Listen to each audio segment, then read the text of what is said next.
Good afternoon, everybody. Hope everybody's having a great Thursday. Playing Oblivion Remastered. And I tell you, I played this game the day it came out in 2006. I don't even think I was 16 yet. I was 15 years old. And it's amazing playing it 20 years later, or nearly 20 years later, on just PC hardware again. Here we are. You know, back then, a lot of us would think that the way of the desktop would have vanished and disappeared, and it's done the complete opposite.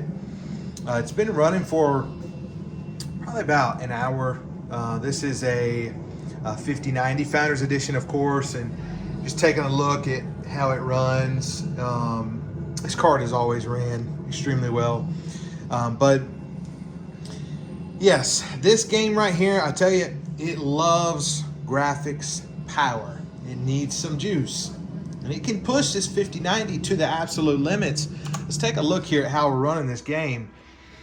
So we are running 4K, VSync off.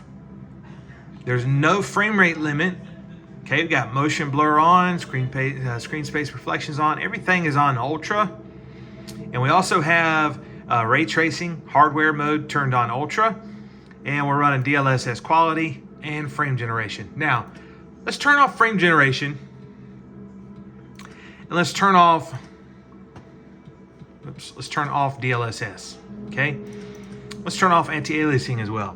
So we're running true 4K, no anti-aliasing, no scaling, no upscaling, no frame generation, nothing. We're gonna go ahead and apply our changes there. Let's take a look. Look at that. Really pushing the card there. 65 frames per second. 98% usage. 70 Celsius on the core. We're using 400 watts of power here. Automatic fans. Everything is just default on the 5090 Founders Edition. That's it. All inside a closed case. Runs extremely well. This card doesn't use a whole lot of power. It seems like I've always noticed that the power usage has been quite low on this card, no matter its temperatures, which I've been happy with that. You know, it's kind of always fit inside of its power budget. But regardless of, you know, how that is, all 5090s can benefit from more power, especially when you go to cranking up your clocks from this to say another 500 to 700 more megahertz. And there's only one way that's going to get you there, okay? And that actually just arrived in a package. Let's take a look and see what it is. All right. So here we have a few resistors. And these come from Mauser. These came from Mauser, guys. And we've got us a 1.5 ohm, 3 watt resistor. And if you're doing this to a shunt mod to a 5090 Founders Edition, what this will do is the 5090 Founders Edition actually has a 1 ohm resistor on it. So if you stack a 1.5 ohm, it's gonna give you a lot more power. So I'm gonna say it's about 1,050 watts is where it should be, not including PCI Express power. So what I ordered was a couple, just in case I changed my mind. I went with a 2 ohm, which will give me 900 watts. And I also went with the 1.5 ohm, which will give me 1,050 watts. So I'm not quite sure which one I'm gonna use yet. Some of them are different sizes, which hence why I ordered a few different variants, just to make sure I get one closely resembling the original one that's on the card, so it's the same length and width and stuff. But I am going to be water cooling this card. I'm going to be shunt modding it and putting a water block on there. You know, my original idea was to water cool my whole system, so I definitely want to water cool this thing and shunt mod it.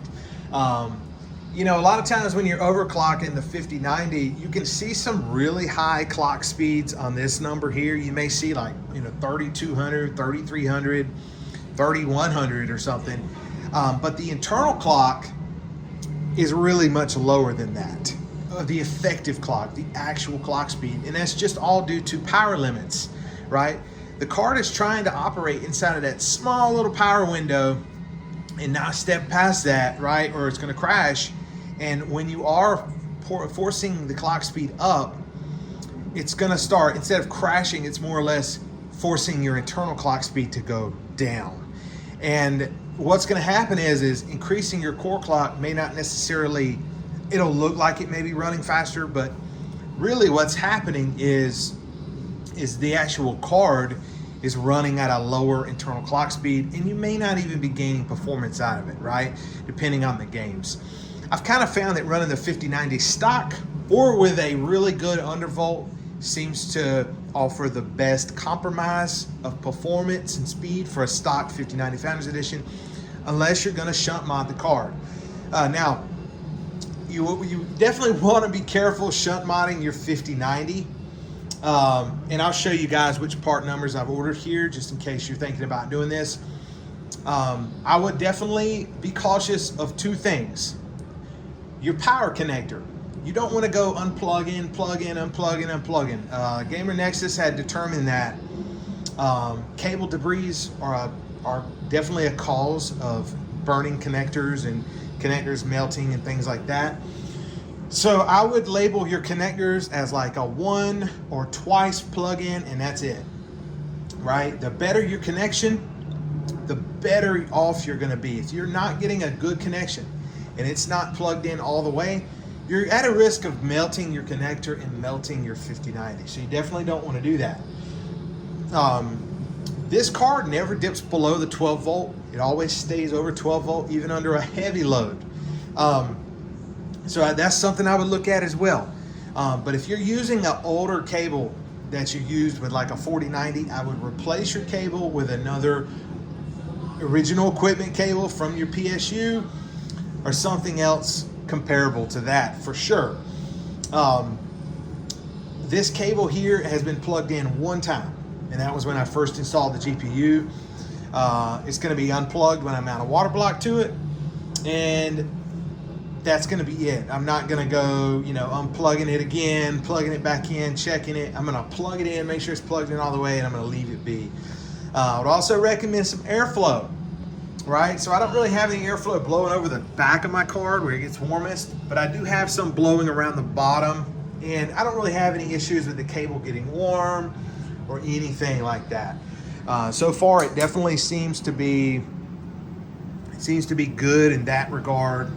That aspect there. It's got some air blowing up underneath it, and just to keep things moving along. This car has put off a ton of heat, and inside a tiny case, I can't imagine what it would be like. This is in a large case, and it doesn't have any issues keeping itself cool inside of this large case. Even just completely, stock, you can see it's running like 71. It's doing like 1.010 volts, 420 watts. It's very reasonable. Auto fans, and this is under a very heavy load. I mean, it's really pushing that thing. It's down in the 60s on the frame rate here. But anyways, this video was mainly about Oblivion Remastered, but I do want to take a look at these shunts here really quick, and let's see what we got here. Go ahead and open these up, and let's take a look at them. All right, so we've got 3 different models. I ordered some 2 watts. I ordered some 3 watts. Just wanted to see what we've got here. Let's take a closer look there. So let's flip all of these over. There we go. All right, so this model right here is going to be the 2 ohm, and this is a 2 ohm 2 watt, and this is the part number if anybody's curious. So 2 ohm 2 watt thick film resistor here, and that right there is going to get you to 900 watts on the 5090. Okay, all right, so our next one here, which one was this? This is going to be our 1.5 ohm 3 watt thick film resistor, And this will get us to the 1050 watts. Okay, you can get all of these on Mouser Electronics. And of course, our next one is 1.5 ohm, 2 watt. If I believe correctly. Let me see, is that right? 1.5 ohm, yes, these are 1.5 ohm, 2 watt, 1.5 ohm, 3 watt, 1.5, 2 ohm, 2 watt. So they all look the same for the most part, but sometimes the sizes are a little different. So like this one is actually different if you look at it. It actually has the contact points on the side, which is interesting. So I definitely can't use that. I can use this one, which is the 1.5 3 watt. This one has the contact points on the normal side, just like my card, and it looks to be of the same size. This one is the 2 ohm 2 watt, and it has a little bit more contact area. You can see the metal, a little bit more metal, which it may even be a better option than this one here. But we'll see. Of course, I'm going to be going for this one, right? 1.5 ohm 3 watt is going to be the one I'm going to be mounting on my card. And I'm just waiting on a water block at this point. I'm trying to get a water block for Bits Power, and from the last email I received from them, it looks like they're going to be sending me one. So fingers crossed. Bits Power 5090 Founders Edition water blocks are going to be out next month. So I'm definitely excited to see what these look like. Excited to see how they perform. Next option is, of course, the EKWB 5090 Founders Edition block. But I'm just going to say this, you know, 5090 Founders Edition is already an excellent performing card. And one of these things, shunt modded, with over 1,000 watts on water cooling is going to be just crazy. You're going to be running, you know, 3.2, 3.3 gigahertz in games, and in heavier benches, you're probably still going to be running well over, you know, probably like 3170 range, somewhere along those lines, right? I'm really not sure. This card brings back memories of the 2080 Ti non-A. The 2080 Ti had two different models. You had the A model and the non-A. The A models were the Founders Edition. They were the OC models, like a Strix OC. All of these cards had a 320 watt or higher power limit, and you could flash them to a different card. So if a 2080 Ti Founders Edition was 320 watt, and the 2080 Ti Strix OC was 400, you could flash the Strix right to the Founders Edition. Well, all of the base model cards were the non-A. These cards were limited to 250 watt power limits, which meant the only way to get full power out of them was to overclock them. A 2080 Ti really needed about 375 watts to reach its peak potential on water cooling. On air cooling, it would be about 400 watts really to be, you know, reach its peak clock speed potential of, it was about 2.2 gigahertz for better bin cards. But it was unfortunate because they had a different device ID, so you couldn't flash them. You just couldn't do it. You couldn't use NV Flash to flash the cards.